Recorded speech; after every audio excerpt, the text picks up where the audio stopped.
안녕하세요. 단 드로잉입니다. 일주일이 휙 지나갔어요. 잘 지내셨죠? 오늘 그림에서는 우리가 펜 스케치 할 때 항상 질문하시는 해칭에 대한 이야기입니다.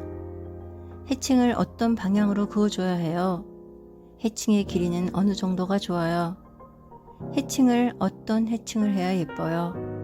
선 연습은 열심히 했는데 막상 그림 그릴 때는 어떻게 응용해야 하는지 모르겠어요. 해칭이 어려워요. 못하겠어요. 까지. 해칭에 대한 고민이 만만치 않으신 것 같습니다. 그래서 오늘은 해칭을 어떻게 사용하는지 보여드립니다. 자연스럽고 세련되게 해칭하는 법 시작하겠습니다. 오늘 그림은 왼쪽으로 그림자가 짙게 깔린 골목의 주택 입구입니다. 화면 분할의 구도가 마음에 쏙 들어서 그리게 되었어요. 그림자가 많은 풍경을 선택한 이유가 해칭 때문입니다. 위에서 아래로 어두움이 흐르고 가운데에서 오른쪽 도로로 빛이 흐릅니다. 중간 톤도 별로 없는 흑백의 강한 대조를 보여주는 그림을 그리게 됩니다. 펜 스케치는 가는 펜으로 표현하는 예술입니다. 펜을 어떻게 쓰느냐가 관건이겠죠. 밝은 부분에는 해칭을 거의 안 하고 쨍하게 그냥 비워둘 거예요. 그러나 어두운 그림자 속의 물체에는 해칭으로 펜 스케치의 분위기를 한껏 내줄 거예요. 전에 기초 영상에서도 말씀드렸지만 해칭의 공식은 따로 없습니다. 그때 그 그림의 전체적인 상황을 봐가면서 그어주게 되는데요. 그래서 어려워하시는 거예요. 차라리 이럴 때 이렇게, 저럴 때 저렇게가 있다면 정말 좋겠지만 그러면 개성이 없는 그림이 되고 말아요. 인터넷이 생활화되기 전에는 그림의 감각을 키우기 위한 가장 중요한 방법으로 전시장에 가서 직접 명작을 감상하는 것이었어요. 그러나 이제는 집에서 쉽게 원하는 그림 그리는 전 과정을 볼 수 있는 시대가 됐습니다. 이것만큼 배우는데 좋은 방법이 있을까요? 어느 곳을 해칭하려고 하실 때 그냥 어떤 해칭을 긋게 된다든지 또는 하시고 나서 내가 왜 여기에다 이런 해칭을 넣어줬지? 좋은데? 할 때가 있으실 거예요. 그런 것이 감각입니다. 그런 감각을 적절하게 빠르게 늘게 하는 방법은 그리는 과정을 자주 보시는 거예요. 그런 의미에서 해칭 많이 하는 오늘의 그림을 잘 봐주세요. 해칭은 한 방향 해칭과 크로스 해칭으로 크게 나눌 수 있습니다. 크로스라고 해서 꼭 직각으로 만나는 크로스가 아니고 엇갈리는 방향이면 모두 크로스 해칭이라고 합니다. 해칭은 그림자에 하는 해칭과 물체의 표현에 하는 해칭을 구분해 주는 것이 좋아요. 이것도 절대적인 방법은 아닙니다. 늘 그림도 융통성을 가지셔야 하니까요. 이럴 때 이렇게 표현하더니 오늘은 또 다르게 표현하네. 어쩌라는 거지 하시면 안 된다는 말씀 드리는 거예요. 그 이유는 하나입니다. 전체 그림의 분위기 때문에 해칭의 방향이 달라지는 거거든요. 하나가 적응되면 또 새로운 무언가가 나타나죠. 그림에서도 그렇고 우리 사는 삶도 그렇습니다. 우리 삶이라는 것이 어떤 일을 어떻게 처리해 나가며 또 어떤 일을 어떻게 받아들이는지의 연속인 것 같습니다. 어떤 일을 만났을 때 어떻게 행동하느냐가 그 사람의 성격이겠죠. 자기 삶에 무엇을 가져야 하는지 고르시오 라는 도덕 문제 익숙하지 않으세요? 교과서에서 배워왔고 시험 문제에서 난이도 최하의 질문입니다. 당신은 당신 삶에서 주인의식을 갖는 것이 좋을까요? 아니면 안 갖는 것이 좋을까요? O, X로 답하세요. 난이도 최하 맞죠? 그런데 우리는 주인의식으로 살아가는 것이 무엇인지 모릅니다. 나는 지금 열심히 희생하며 살고 있어. 잘 살고 있어. 이건 위의 질문에 답이 아니겠죠. 우리는 교과서에서 좋다는 것만 배웠지 주인의식을 갖기 위해서 구체적으로 어떻게 살아야 하는지 못 배웠어요. 그래서 난이도 최하의 문제로 전락한 거겠죠.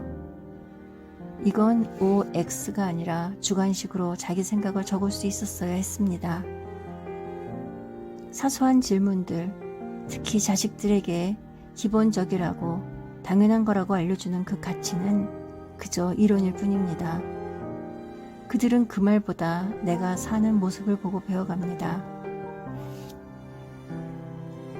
그림의 전체 분위기를 좌우하는 큰 그림자에는 한 방향 해칭을 해주고 있습니다.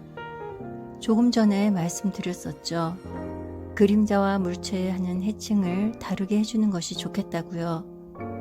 특히 복잡한 물체가 많은 그림일수록 그림자의 해칭을 단순화하는 것이 좋습니다.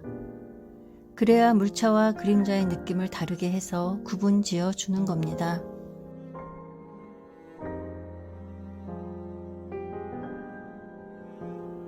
계단의 측면이 깨져 있는데 그럴 때는 펜을 살짝 눕혀서 그어줘야 거친 듯 그어집니다.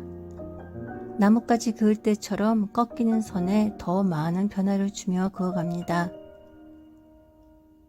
깨진 면은 역시나 해칭으로 메꿔줄 건데요. 그 방향을 잘 관찰해 주세요.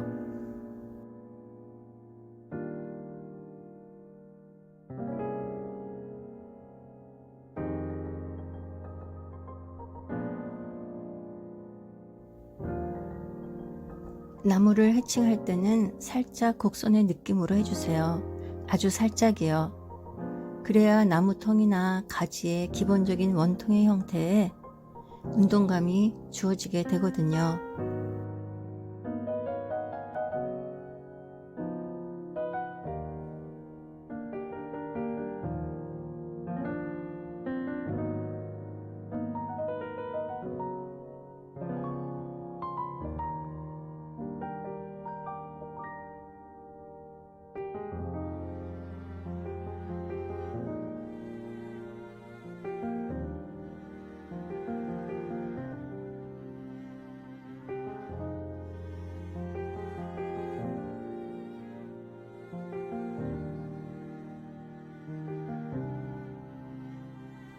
나무의 주름이나 질감을 위해서는 짧은 한 방향 해칭을 살짝씩 방향을 바꾸면서 해주시면 느낌이 있습니다.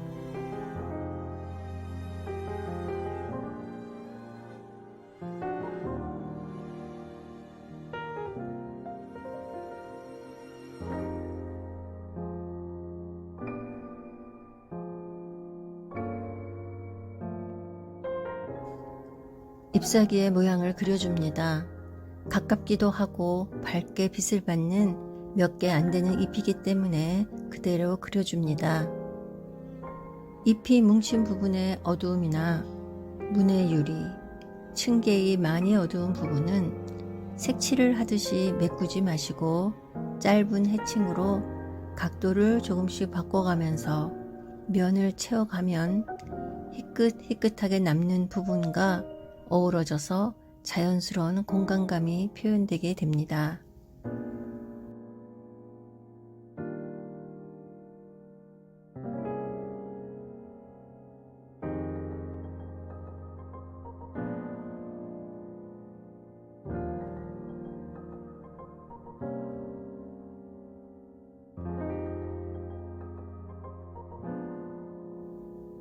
지금 문의 어두운 부분을 짧은 선으로 해칭을 넣고 있어요. 이렇게 하라고 말씀드리면 다시 질문을 해오세요. 겹치는 선이 뭉쳐지고 지저분해진다고요. 그래서 지금 제가 하는 해칭 과정을 보여드리고 싶습니다. 이렇게 하면 뭉친 줄도 안 보이게 되고 자연스럽게 검은 부분이 메꿔집니다.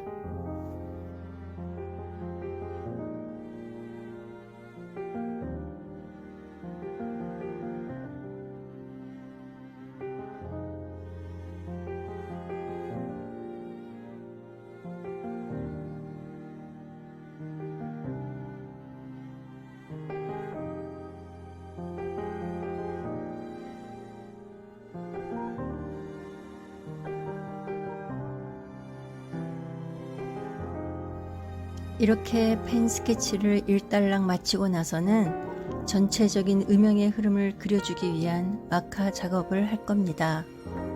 그런데 마카 들어가기 전에 하실 것이 있죠? 뭐죠? 알아맞혀 보세요. 저의 영상을 계속 봐오신 분이라면 맞히실 것 같아요. 네, 맞습니다. 멀리 놓고 보셔야 해요. 지금까지의 펜 작업을 점검해 보시고 어둠과 밝음의 흐름을 읽으셔야 합니다. 그리고 마카 작업을 시작합니다. 마카 작업 마치고 나서 펜 2차 작업을 할 거예요. 그때 또 해칭을 제대로 해줄 겁니다. 자칫 밋밋할 수 있는 마카 분위기를 펜 스케치의 분위기로 더 바꿔줄 거예요.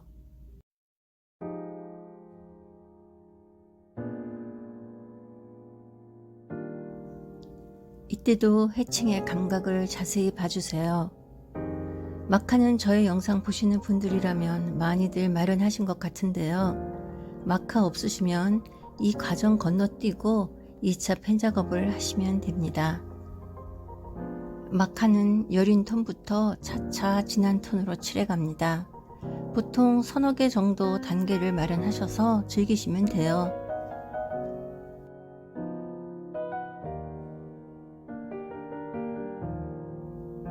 나는 재능 없다고 실망하거나 포기하지 마세요. 실력이란 노력하는 만큼이라고 생각합니다. 타고난 재능이 있다고 해도 그건 처음 시작할 때 반짝입니다. 좋아함은 그걸 계속하게 해주는 강력한 에너지라는 걸 아시잖아요. 무언가를 계속 못하는 건 좋아하는 마음이 없기 때문이라는 걸 우리는 너무나 잘 알고 있잖아요. 포기하지 마시고 천천히 그러나 계속 나아가시면 머지않아 될 겁니다. 혼자 하기 힘드시면 저와 함께 하시면서 모임에 나가셔서 끌려가자라는 마음으로 자신을 놓아버리는 것도 좋은 방법인 것 같습니다.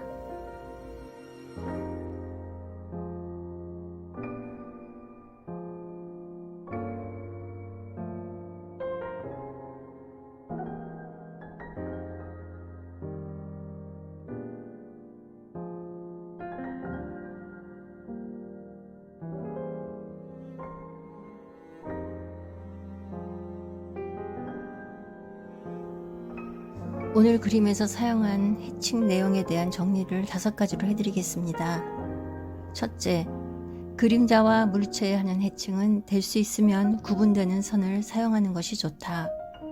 둘째, 그림자는 심플한 한 방향 해칭이 좋고, 셋째, 물체에는 변화 있는 해칭이 좋은데 짧고 약간씩 방향 바꿔가는 크로스 해칭이 좋다.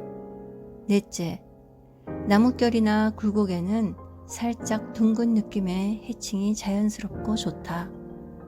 다섯째, 마카를 칠하고 나서 그 위에 펜 작업을 한 번 더 해주면 펜 스케치의 느낌이 물씬 나는 작품을 할 수 있다.